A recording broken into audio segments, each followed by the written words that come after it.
guys, this is Animat, and welcome back to the Muppet Vlog. Now this time we're going to be looking into the 13th episode of Season 4 of The Muppet Show, which features Dizzy Gillespie.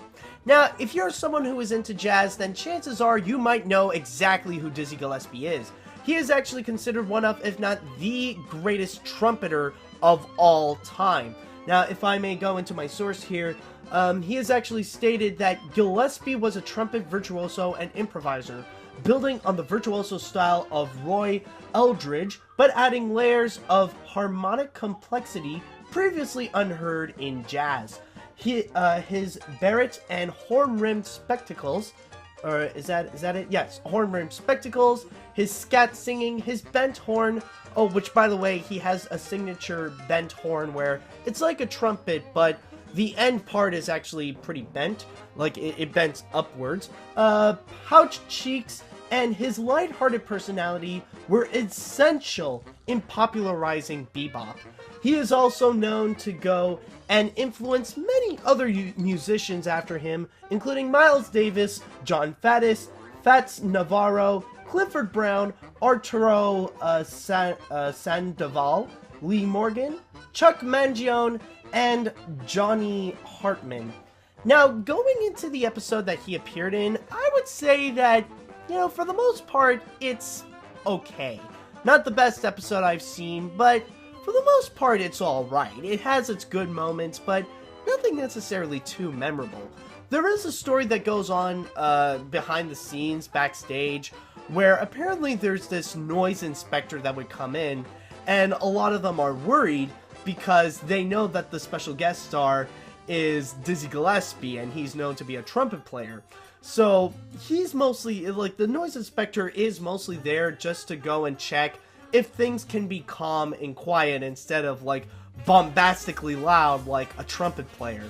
So the Muppets are mostly worried about that, and people like Kermit, Fozzie, and Miss Piggy are trying to find ways to pretty much, take him out somewhere to avoid any of the noises that's pretty much going on the stage itself, so that they can continue on with the show. And I would say that throughout most of that little bit over there, it's kind of obvious with the direction that they're going, especially when this is the kind of storyline where it does involve Dizzy Gillespie, but oddly enough, he doesn't really interact with many of the other Muppets backstage. The only times when you actually do see him is when he performs on stage, and that's it. But the storyline does actually have a bit of influence of Dizzy Gillespie, and he does play a bit of a role even though he's not there.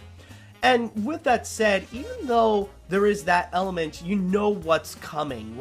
You know a little bit of what would happen, and even though Kermit tries to hide the fact that Dizzy Gillespie is the special guest star of today's episode, you know what would be the outcome right afterwards, what would be the payoff at the end, so it's not necessarily as effective. There are some good jokes that came out of it, but nothing necessarily that really does stand out, or it makes it, grand, or makes it, the story part itself to make it enjoyable.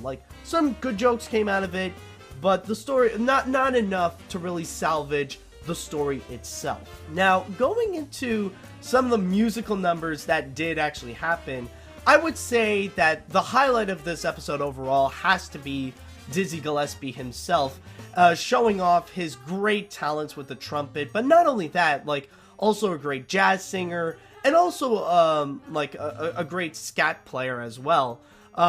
We mostly see a lot of his talents done in numerous of moments when he would go and play the St. Louis Blues with the Electric Mayhem.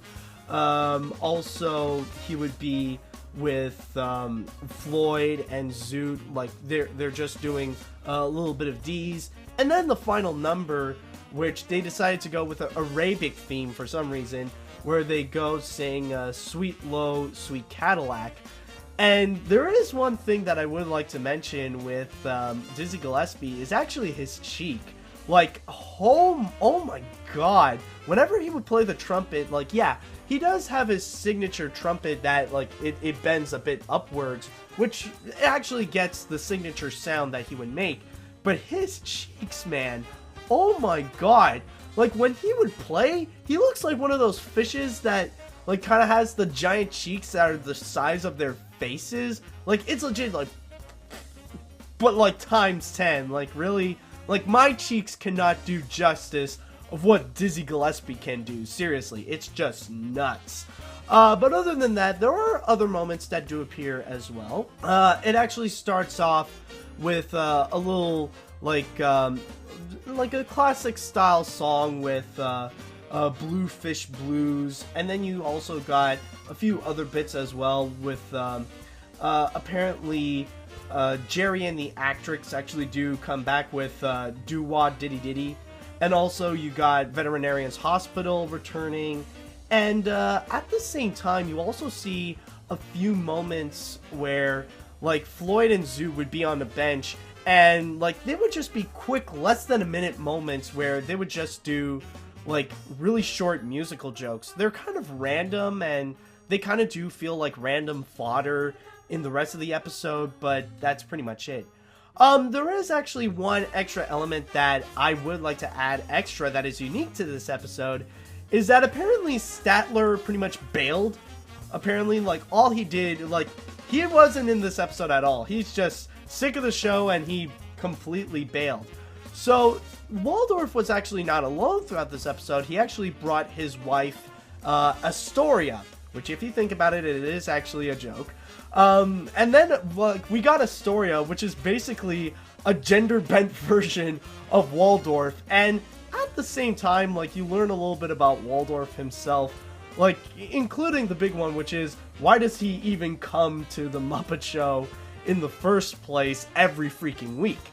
But, like, honestly, that little extra bit right there, it does add a new layer that does make the episode a little bit unique.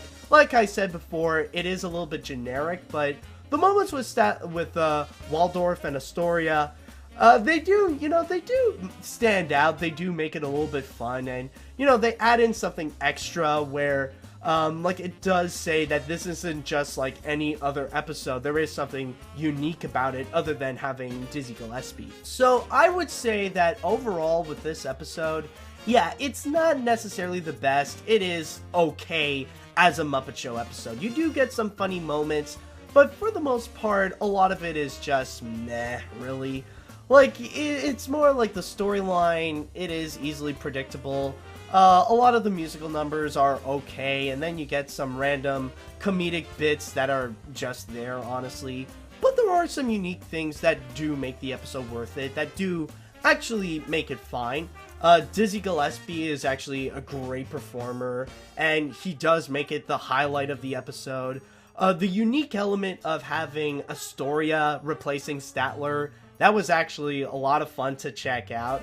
And like I said before, even though a lot of the jokes are duds, you do get some good comedic bits in there. So I would say that this is a decent episode. Not the greatest, but, you know, there are some good moments at the same time. But anyways, that is pretty much it with this episode of the Muppet Vlog. So I just want to say thank you guys so much for watching. And we shall see next time if Statler will come back. And he'll pretty much see the same crap all over again. But we will only know until next time. So, see you later, dudes!